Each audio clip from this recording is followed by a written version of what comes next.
Hello dear, कैसे हैं आप सब। तो डियर, आज का जो टॉपिक है हम लोग का वो है जनजातीय शासन अवस्था। ये बहुत बड़ा टॉपिक है और इस टॉपिक में बहुत सारा सब टॉपिक है। और आज का जो सब टॉपिक है हम लोग का मुंडाओं की स्वशासन अवस्था है। तो डियर, हम लोग जो है एमसी के थ्रू जो है इस टॉपिक जो है को यहाँ कंप्लीट करने की कोशिश करेंगे।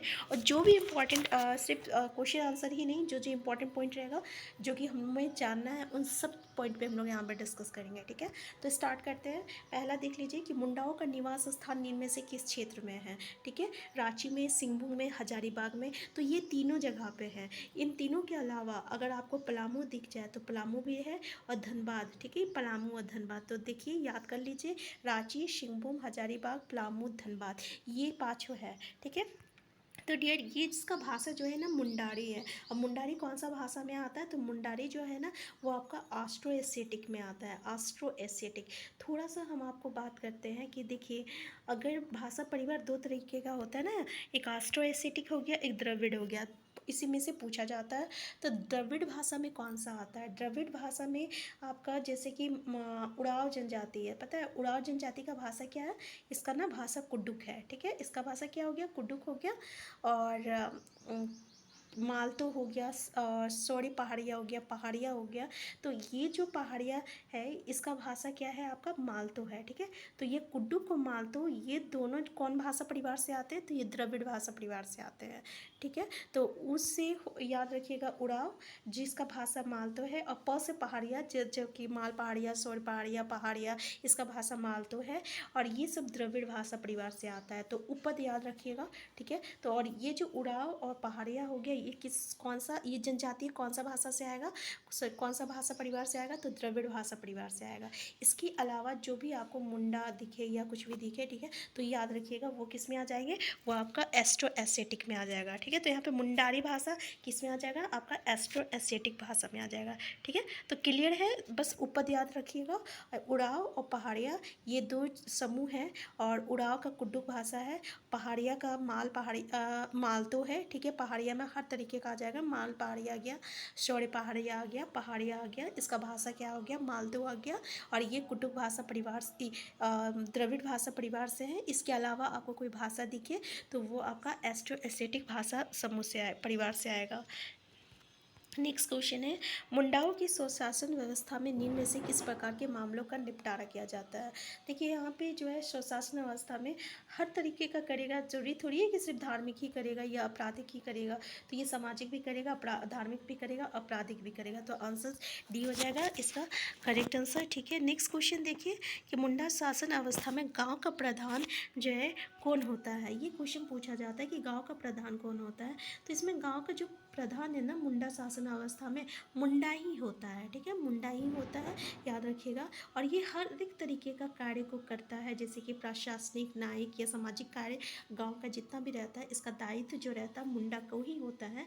और गांव में जो बैठक होती है ना, उसकी अध्यक्षता भी जो रहता है, ये कौन करता है, तो ये आपका मुंडा ही करता है। नेक्स्ट क्वेश्चन है आपका कि मुंडा से संबंधित निम्न स्थान कथनों में से कौन सा। देखिए इसमें कौन सा स्टेटमेंट गलत है बताया, पूछा है। तो हम लोग पहले तो पढ़ लिए कि मुंडा गांव का प्रधान होता है, दूसरा भी पढ़ लिया है कि गांव की बैठक की अध्यक्षता ही करता है। इसमें बोल रहा है कि मुंडा की शासन अवस्था में गांव की माल गुजारी मानकी तहसीलदार के माध्यम से, देखिए तहसीलदार के माध्यम से जो है आपका वसूलता है, ये गलत है। ये जो है ना आपका कौन करता है, मुंडा ही करता है। ठीक है, यानी मुंडा ही करता है।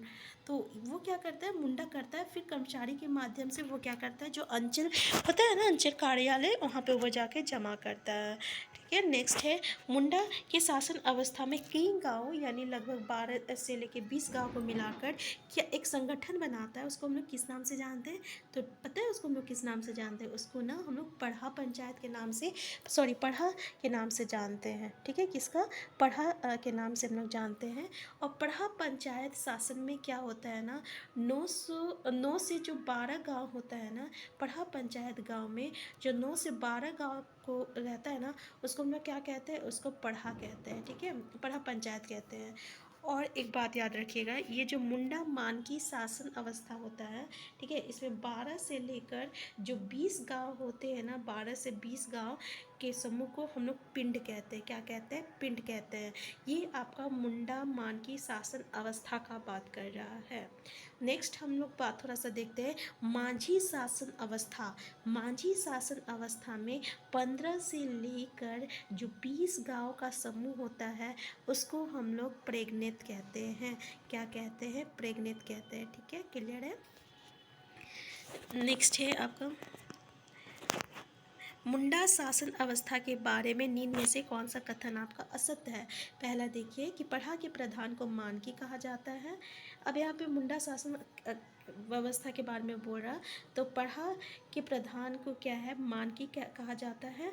और जिन मामलों को गांव के मुंडा द्वारा नहीं सुलझाया जा सकता उन मामलों को अन्य सहयोगियों के साथ पढ़ा राजा सुलझाता है।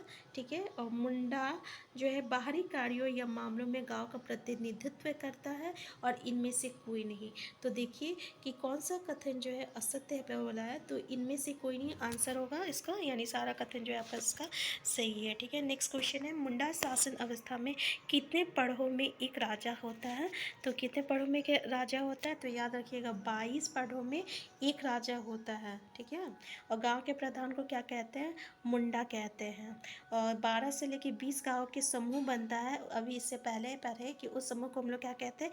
पढ़ा कहते हैं। और इसकी प्रधान को हम लोग पढ़ा राजा कहते हैं। और जब 22 पढ़ा का जो समूह बनता है ना, उसका प्रधान कौन होता है? तो इसका प्रधान राजा होता है। क्लियर है। अब फिर से हम थोड़ा सा डिस्कस कर रहे हैं कि गाँव के प्रधान जो होता है ना, उसको हम लोग क्या कहते हैं? मुंडा कहते हैं। और ये मुंडा शासन अवस्था में क्या होता है ना कि 12 से जो 20 गाँव बनता है, तो इस गांव का जो समूह होता है ना, उसका हम लोग क्या कहते हैं? पढ़ा कहते हैं। ठीक है, पढ़ा कहते हैं। और ये जो पढ़ा ही जो होता है ना, ये इस गांव का प्रधान होता है। ठीक है, पढ़ा राजा हम लोग कहेंगे। और जब हम लोग 22 पढ़ा उस तरीके से 22 पढ़ा का समूह जो रहता है ना, उसका जो प्रधान होता है उसको हम लोग राजा कहते हैं। ठीक है। नेक्स्ट है आपका मुंडा शासन अवस्था के बारे में निम्न कथनों में से कौन सा कथन आपका सत्य है? पहला, मुंडा गांव के विकास, सुरक्षा, झगड़ों के निपटारा और गांव के अन्य मामलों को का फैसला करने में स्वतंत्र होता है। दूसरा, ये तो बिल्कुल सही है, पढ़ा राजा गांव के मामलों में हस्तक्षेप नहीं करता है। ठीक है। और पढ़ा राजा मुंडा के कहने पर गांव के मामलों में हस्तक्षेप करता है। तो ये बिल्कुल सही है। ठीक है, आंसर डी। देखिए पढ़ा राजा जो है गांव के मामले पे क्यों हस्तक्षेप करेगा? क्योंकि इसके लिए तो आपका मुंडा है ना, जब मुंडा से नहीं हो पाएगा तब तो वो पढ़ा के पास जाएगा। इसलिए ये भी स्टेटमेंट सही है, ये भी स्टेटमेंट सही है। तो आंसर डी जो है ये आपका सही हो जाएगा। सारा कथन जो है सत्य है, क्योंकि अभी तक हम लोग डिस्कस कर चुके हैं मुंडा शासन अवस्था के बारे में। ठीक है। नेक्स्ट क्वेश्चन है आपका कि पढ़ा राजा के कामों में सहयोग के लिए एक डेस होता है जिसे सहायक कहा जाता है। तो पढ़ा राजा के मामले में ना कि जितने भी काम होते हैं उसके एक काम आदमी से तो होगा नहीं, उसके लिए दूसरा आदमी को रखना पड़ता है। और उसको हम लोग क्या कहते हैं?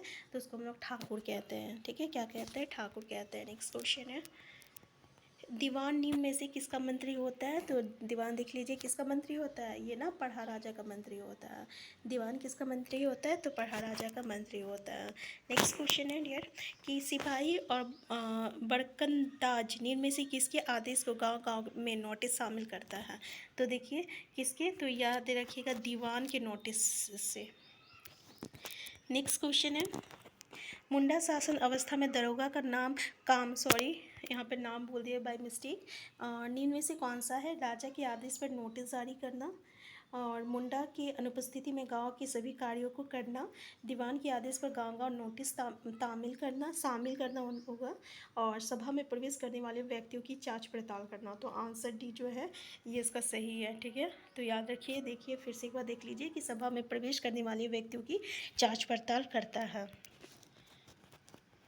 नेक्स्ट है पांडे सभी प्रकार के कागज पत्रों को रखने की जिम्मेदारी लेता है। ये किसके आदेश पर नोटिस जारी करता है? देखिए पांडे जो है किसी का नाम है, वो हर तरीके का कागज पत्र रखेगा और फिर ये किसके कहने पर जो है ये नोटिस जारी करेगा? तो अभी हम लोग पढ़ा राजा के कहने पर ये क्या करता है? नोटिस जारी करता है। नेक्स्ट है ये एक प्रकार के वकील के समान होते हैं, ये सभा में बहस करने का काम करते हैं। ये कथन निम्न में से किसके बारे में कहा जा रहा है? तो देखिए किसके बारे में कहा जा रहा है? तो ये आपका लाल के बारे में कहा जा रहा है। लाल जो रहता है ना, एक प्रकार का वकील होता है जो कि सभा में बहस करने का काम करता है। ये 3 प्रकार का होता है। एक होता है बड़ लाल, बड़ लाल, ठीक है। एक होता है मझ लाल और एक होता है आपका छोटे लाल। तो बहुत इजी है, जैसे हम लोग बड़े बाबू छोटे बाबू मझले बाबू छोटे बाबू कहते हैं ना, वैसे ही यहाँ पे क्या कहना है हम लोग को, बड़ लाल, मझ लाल और छोटे लाल। तो सिर्फ लाल वर्ड याद रखिएगा। नेक्स्ट है आपका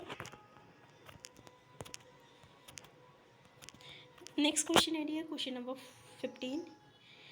मुंडा शासन अवस्था में गांव के पर्व त्योहारों में पूजा पाठ करता है और इसके बिना कोई भी धार्मिक पर्व त्योहारों का पूजा पाठ नहीं होता है। ये कथन इनमें से किसके बारे में कहा गया है? तो देखिए किसके बारे में कहा गया है, तो याद रखिएगा, ये बहुत अच्छा क्वेश्चन है, बहुत पूछा जाता है। तो आंसर सी इसका हो जाएगा पाहन। याद रखिएगा, कौन करता है पूजा पाठ? तो पाहन करता है। तो डियर ये हम लोग का लास्ट क्वेश्चन था। इससे आगे का क्वेश्चन हम लोग नेक्स्ट क्लास में देखेंगे। अगर ये वीडियो आपके लिए हेल्पफुल है तो प्लीज़ आप चैनल को सब्सक्राइब कर लीजिए और अपने फ्रेंड के साथ शेयर भी कर दीजिएगा।